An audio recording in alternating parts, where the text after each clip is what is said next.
नमस्कार, खबर तो समझिए देख रहे हैं आप, आपके साथ मैं हूं शिप्रा झा। पूर्व सांसद और बाहुबली नेता आनंद मोहन की रिहाई पर दिल्ली से बिहार तक सियासी बवाल मचा है। आनंद मोहन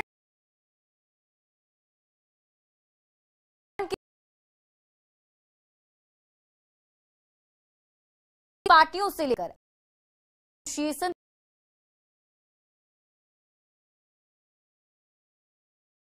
है, समझिए इस रिपोर्ट के जरिए। सामान्य प्रक्रिया है प्रशासनिक और पहले से चली आ रही है। नीम की कोई कमी नहीं। आनंद मोहन सहित 27 दोषियों को रिहा करने की अनुमति देने वाले जेल नियमों में संशोधन के बाद आनंद अब जेल की कैद से आजाद हैं। उनके समर्थकों और परिजनों में रिहाई को लेकर काफी खुशी है। दूसरे को लड्डू, लेकिन आनंदकारियों के ग्रुप तक चर्चाएं तेज है। सेंट्रल आईएएस एसोसिएशन के बाद अब आंध्र प्रदेश आईएएस ने भी आनंद मोहन हटा दिया है। बाद उनकी सुरक्षा पर ही सवाल खड़े कर दिए। आनंद मोहन सिंह और 27 अपराधियों को छोड़ने की एवज में सरकार ने समाप्त, तो सरकारी कर्मचारियों को आगे आना चाहिए। तो अब ये बताइए कि कौन सा आईएएस ऑफिसर अब बिहार में अपनी जान को खतरे में। आनंद मोहन की रिहाई की टाइमिंग को लेकर भी सवाल उठ रहे हैं। आनंद मोहन 2024 के कर देंगे बैंक पर है। वैसे कानून की ओर से तय सजा पूरी करने के बाद आनंद मोहन की अगली रणनीति क्या होगी, और सभी की नजरें टिकपॉट न्यूज़ 18। और अब आप आनंद पर सियासी आनंद को समझिए। आनंद मोहन की रिहाई के बाद बिहार में सियासत काफी ज्यादा तेज है। विपक्ष पर सवाल सियासी दलों में आनंद ही आनंद है, क्योंकि दलितों के साथ सवर्णों की राजनीति को भी से अब गठबंधन आनंद मोहन के जरिए उच्च जाति को लुभाने की कोशिश में नीतीश कुमार हैं। आनंद मोहन का अन्य उच्च जाति बीच दपुरा में आनंद मोहन की पकड़ बेहद मजबूत है। बीजेपी के नेता भी आनंद मोहन के विरोध नहीं कर रहे हैं। 2014 को बीजेपी का कोर वोटर माना जाता रहा है, तो ऐसे में आनंद मोहन रिहाई राजपूत वोट है, इसलिए रिहाई को लेकर सरकार के फैसले का विरोध किया जा रहा है। लेकिन अंदर ही अंदर वे दोनों ही मस्त है। बढ़ते हैं आगे। पूर्व सांसद आनंद मोहन की रिहाई को लेकर बिहार सरकार ने मुख्य सचिव आमिर के नियमों के तहत ही आनंद मोहन की रिहाई हुई और उन्हें कोई भी अतिरिक्त छूट नहीं दी गई है। आनंद मोहन की रिहाई के लिए विशेष छूट दिए जाने के आरोपों को भी मुख्य सचिव ने निराधार बताया है। बंदी जो राजनीतिक बंदी हैं, श्री आनंद मोहन का नाम आ रहा है, मीडिया में भी आ रहा है। उनका भी केस अलग कुछ नहीं था। वो उनको भी जो है, उनकी तो 14 वर्ष नहीं 15 वर्ष 9 मास दिन की वास्तविक अवधि पूरी हो चुकी है। 14 वर्ष के बदले 15 वर्ष 9 माह 25 दिन और परिहार सहित अगर जोड़ें तो 22 वर्ष 13 दिन की सजा पूरी हुई है। और बाकी बंदियों की भी इसी तरह 14 वर्ष से अधिक और 20 वर्ष से अधिक पूरी हुई है। ये एक सामान्य प्रक्रिया है प्रशासनिक और पहले से चली आ रही है, और इसमें किसी तरह का कुछ नियम के पालन में कोई कमी नहीं की गई है। पूर्व सांसद आनंद मोहन की रिहाई का मामला जिस तरीके से तूल पकड़ता जा रहा है, उसके बाद बिहार सरकार ने इस पूरे मामले पर सफाई दी है। बिहार के मुख्य सचिव आमिर सुबहानी ने इस पूरे मामले में प्रेस कॉन्फ्रेंस करके यह बताने की कोशिश की है कि आनंद मोहन की रिहाई के मामले को राजनीतिक तौर पर नहीं देखा जाना चाहिए।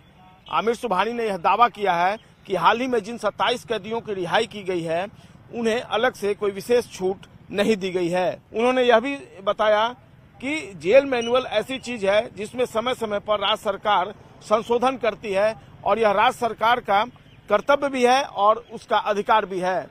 मुख्य सचिव ने यह भी कहा कि इस पूरे मामले में जो कमेटी है उसमें जज भी हैं और यह कोई एक तरफा फैसला नहीं हो सकता। कैमरा पर्सन सुबोध के साथ संजय कुमार, न्यूज़ 18 पटना।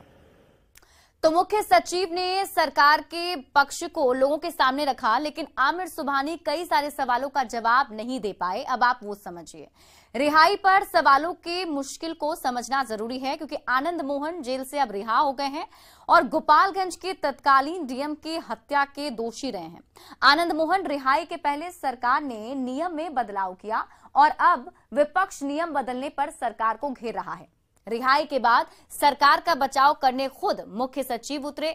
मुख्य सचिव आमिर सुबहानी ने कहा कि रिहाई नियमानुकूल हुई है, किसी को भी कोई अतिरिक्त राहत नहीं दी गई, लेकिन विवादास्पद सवालों का जवाब उनके पास भी नहीं था, जैसे कि क्या रिहाई से पहले पीड़ित परिवार से बात की गई थी। सवाल यह भी, क्या आनंद मोहन के पास जेल में 4-4 मोबाइल मिलना अच्छा आचरण है? अगर नहीं तो अच्छे आचरण पर रिहाई की बात क्यों की जा रही है? इस पर मुख्य सचिव ने कहा कि उन्हें इसकी जानकारी नहीं है। सवाल यह था कि क्या रिहाई वाले पेपर में आनंद मोहन की उम्र ज्यादा लिखी गई है? अगर हां, तो रिहाई वाले कागज में ज्यादा उम्र क्यों बताया गया है? रिहाई की लिस्ट में एक मरे हुए व्यक्ति का नाम क्यों शामिल था? ऐसे कई सवाल हैं जिसका जवाब मुख्य सचिव के पास भी नहीं था। तो क्या रिहाई में जल्दबाजी बरती गई या मुख्य सचिव बिना तैयारी के ही चले आए थे? बढ़ते आगे।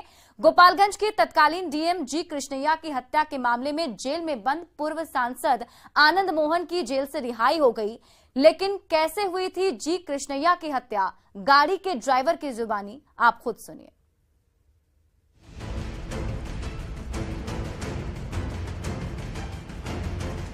बिहार ही नहीं पूरे देश में आनंद मोहन की रिहाई और दिवंगत आईएएस जी कृष्णैया की हत्या चर्चा के केंद्र में है। लेकिन क्या आप जानते हैं कि ड्राइवर की बात मान लेते जी कृष्णैया तो शायद आज जीवित होते? ये हम नहीं कह रहे, ऐसा कहना है उस हादसे के चश्मदीद गवाह और जी कृष्णैया की सरकारी गाड़ी चलाने वाले ड्राइवर दीपक कुमार का। जी जान बच जाता, अगर गाड़ी नहीं रुकवाते तो साहब रहते। एक चूक भी हुई वहाँ पर, गाड़ी अगर नहीं रुकती तो उनकी जान बच जाती। अब वो साहब बोले इस स्थिति में, सर की स्थिति में गाड़ी हम नहीं रोके, हम कहते हैं गाड़ी रोको, तो वो गाड़ी रोके, अगर नहीं रुकवाए रहते तो बच जाते हमारे साथ। ये हैं दीपक कुमार जो उस गाड़ी को चला रहे थे जिससे बाहर निकालकर गोपालगंज के डीएम की हत्या कर दी गई थी।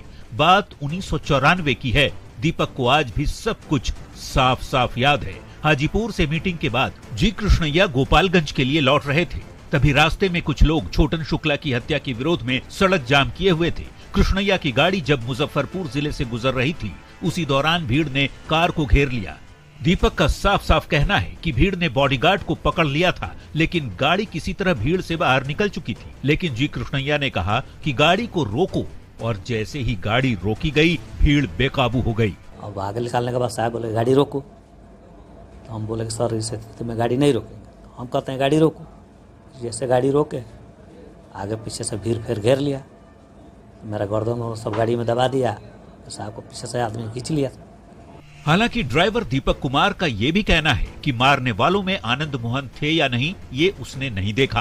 काश कि जी कृष्णैया ने ड्राइवर की बात मान ली होती तो आज एक ईमानदार अधिकारी जीवित होते। न्यूज़ 18 के लिए गोपालगंज से गोविंद की रिपोर्ट। और अब आप ड्राइवर की जुबानी हत्या की कहानी जानिए। 1994 में आईएएस अधिकारी जी कृष्णैया की हत्या हुई थी। जी कृष्णैया गोपालगंज के तत्कालीन जिलाधिकारी थे और मुजफ्फरपुर में भीड़ ने पीट कर उनकी हत्या कर दी थी। छोटन शुक्ला की हत्या से काफी नाराज थे स्थानीय लोग और हत्या का विरोध करने वाली भीड़ में जी कृष्णैया की गाड़ी फंस गई थी। यहां समझने वाली बात यह है कि ड्राइवर की माने तो कृष्णैया की गाड़ी भीड़ से बाहर निकल चुकी थी, लेकिन भीड़ ने डीएम के बॉडीगार्ड को पकड़ लिया था। ऐसे में कृष्णैया ने बॉडीगार्ड को अकेला छोड़ना उचित नहीं समझा और गाड़ी को रुकवा दिया ताकि बॉडीगार्ड को वो बचा सके, लेकिन वो खुद भीड़ के शिकार हो गए। बिहार के पूर्व डीजीपी अभयानंद उस समय पश्चिम चंपारण के एसपी थे। अभयानंद मानते हैं कि जी कृष्णैया बहुत ही भले इंसान थे। वो किसी का दुख देख नहीं सकते थे, गरीब अमीर सबकी मदद किया करते थे, लेकिन उनकी सहृदयता ने ही शायद उनकी जान ले ली। बढ़ते आगे और अब बात करेंगे लालू प्रसाद यादव। किडनी ट्रांसप्लांटेशन के बाद पहली बार बिहार आ रहे हैं। शुक्रवार को तेजस्वी यादव के साथ लालू प्रसाद पटना आएंगे।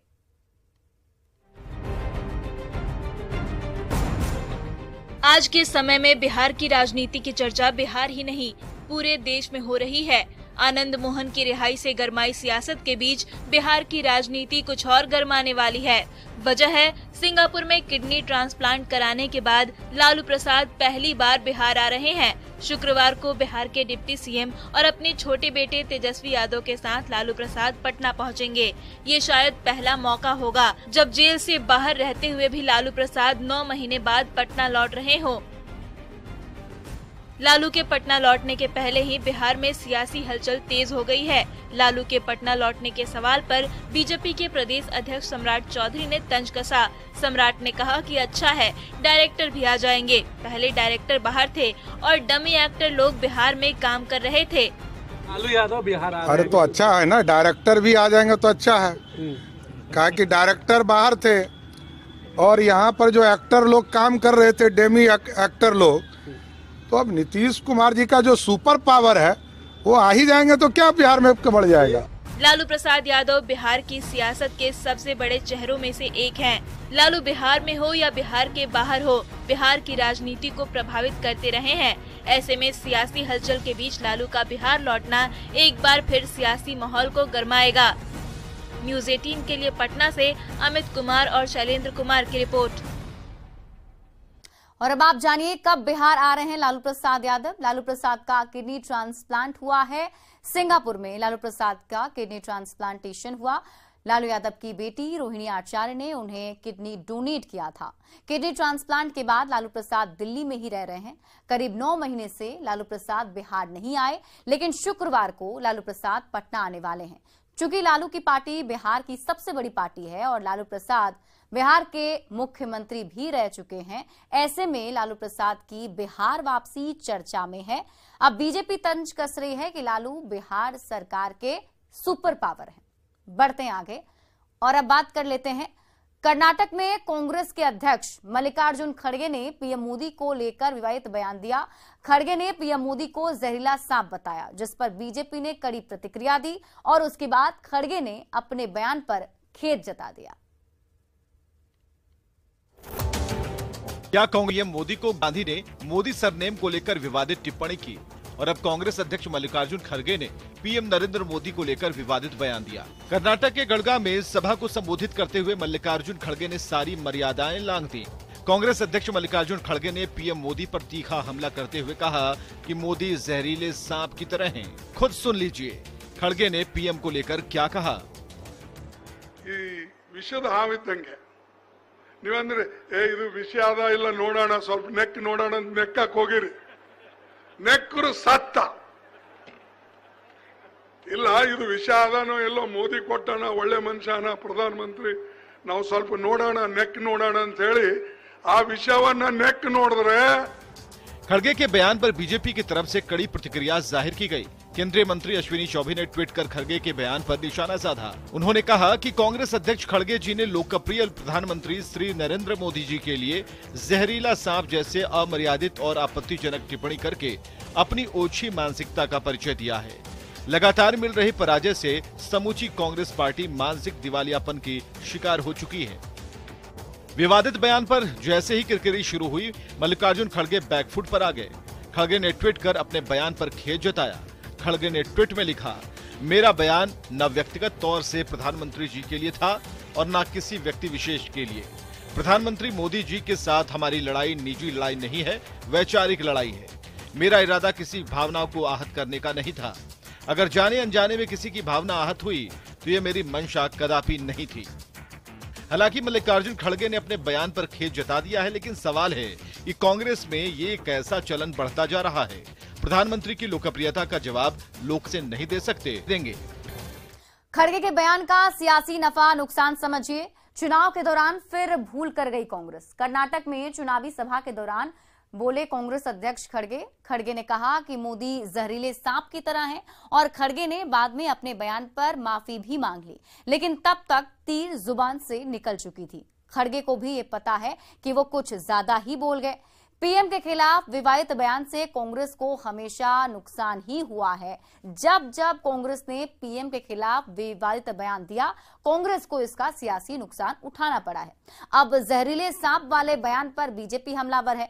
नित्यानंद राय ने ट्वीट कर कांग्रेस पर पलटवार किया है। नित्यानंद राय ने लिखा, जहर तो कांग्रेस ने बोया समाज में, विभाजन का जहर, देश के बंटवारे का जहर, भ्रष्टाचार का जहर, राजनीति में वंशवादों से कांग्रेस का जमीन। खड़गा में कांग्रेस अध्यक्ष मल्लिकार्जुन खड़गे ने पीएम मोदी को जहरीला सांप बताया, तो वहीं चुनावी सभा में बोलते हुए मल्लिकार्जुन खड़गे ने काफी हद तक बहुत कुछ कह दिया। बढ़ते आगे, बिहार में बालू माफिया के खिलाफ बड़ी कार्रवाई हुई है। छपरा, आरा में डीएम और एसपी के नेतृत्व में कई थानों की पुलिस ने छापेमारी की है।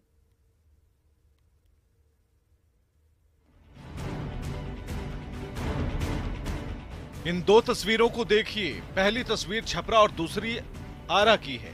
बालू माफियाओं के खिलाफ दोनों ही जगहों पर बड़ी कार्रवाई की गई। आरा में 6 पोकलेन मशीन और 32 ट्रक को जब्त किया गया। अब जरा छपरा की दो तस्वीरों को देख लीजिए। एक तरफ कार्रवाई, दूसरी तरफ अवैध खनन से कमाई। ये दोनों तस्वीरें एक ही दिन की हैं। छपरा में पुलिस ने बालू माफियाओं के खिलाफ बड़ा ऑपरेशन चलाया। छपरा के डोरीगंज में डीएम और एसपी के नेतृत्व में 30 थानों की पुलिस ने छापेमारी की। छापेमारी के दौरान कई गाड़ियों को जब्त किया गया। और लगातार जो ये कार्रवाई जो चल रही थी, जो बताया जा रहा था कि पिछले कई दिनों से यहाँ पे बालू का अवैध कारोबार चल रहा था, पुलिस यहाँ नहीं आ पा रही थी, क्योंकि एक थाने के बस की बात नहीं है। इसलिए आज जब छापेमारी करने की कार्रवाई की गई तो लगभग 30 थानों को उसमें एंगेज किया गया। पूरे जिले के थानों को यहाँ बुलाया गया है। तो दूसरी ओर कार्रवाई से बेपरवाह बालू का अवैध खनन भी चलता रहा। खुद देख लीजिए। देख सकते हैं कि ये डोरीगंज का इलाका है, पूरा गंगा का ये तटवर्ती क्षेत्र है और यहाँ पर जो है बालू का धंधा जो है नाव के जरिए लगातार जारी है। कहीं ना कहीं प्रशासन की मिलीभगत की बातें भी इसमें सामने आती है। बड़ी संख्या में ट्रैक्टर और नाव के जरिए बालू का परिवहन किया जाता है। ये बालू जो है कहीं ना कहीं अवैध रूप से परिवहन करके यहाँ लाया जाता है और इसकी फिर तस्करी की जाती है। इस तस्करी के कारोबार में बड़े बड़े लोग शामिल है। कई बार यहाँ के थानेदार को भी सस्पेंड किया गया है, लेकिन ये धंधा थमने का नाम नहीं ले रहा है। सवाल है कि क्या बेखौफ हो चुके हैं बालू माफिया? क्या बालू माफियाओं को कार्रवाई का डर नहीं रहा? अगर डर है तो फिर इतनी बड़ी कार्रवाई के बावजूद अवैध खनन कैसे चल रहा है? न्यूज़ 18 के